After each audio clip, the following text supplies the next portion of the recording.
Rais wa Marekani Bwana Donald Trump ametoa wito wa kuondolewa kwa silaha za nyuklia duniani. Rais huyo wa Marekani amefanya mazungumzo ya kutokomeza silaha hizo za nyuklia na Urusi pamoja na Uchina. Rais huyo wa Marekani Bwana Trump amesema kuwa nchi zote zinapaswa kuachana na silaha za nyuklia badala ya kujihusisha na mashindano ya silaha. Itakuwa nzuri ikiwa kila mtu angeondoa silaha zao za nyuklia, Trump aliwaambia waandishi wa habari katika ofisi ya Oval siku ya Alhamisi, kulingana na taarifa zilizotolewa katika vyombo vya habari. Urusi na sisi ndio walio na silaha nyingi za nyuklia. Uchina itakuwa na kiasi sawa ndani ya miaka 4 au 5, na itakuwa nzuri ikiwa sote tunaweza kuondoa nyuklia, kwa sababu nguvu za silaha za nyuklia ni za kichaa na wazimu.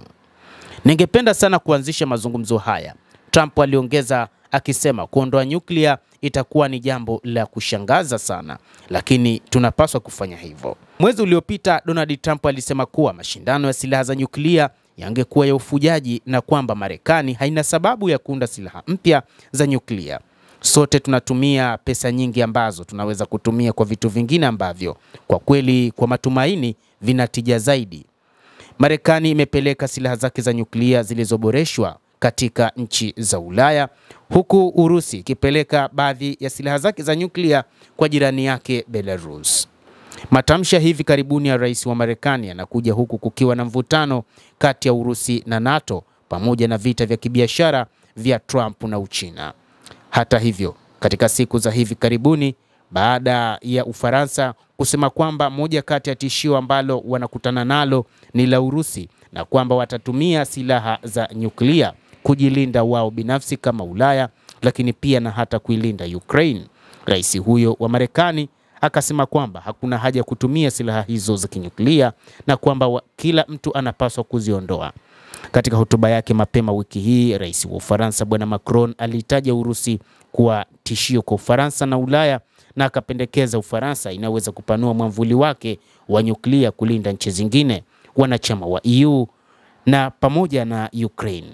Kremlin imelaani maneno yake kama mabishano makubwa.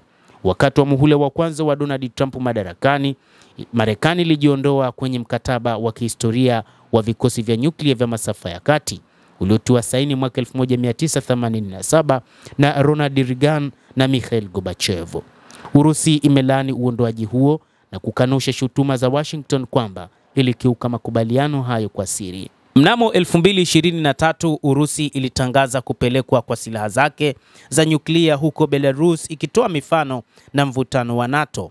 Mwaka mmoja baadaye, Rais Vladimir Putin alirekebisha matumizi rasmi ya nyuklia ya Urusi na kupunguza kizingiti cha kutumia silaha hizo. Moscow pia ilionya kwamba inaweza kuanza tena majaribio ya nyuklia ikiwa Marekani itafanya kwanza. Mnamo Januari, Marekani ilitangaza kupelekwa kwa mabomu ya nyuklia yaliyoboreshwa katika kambi zake huko Uropa.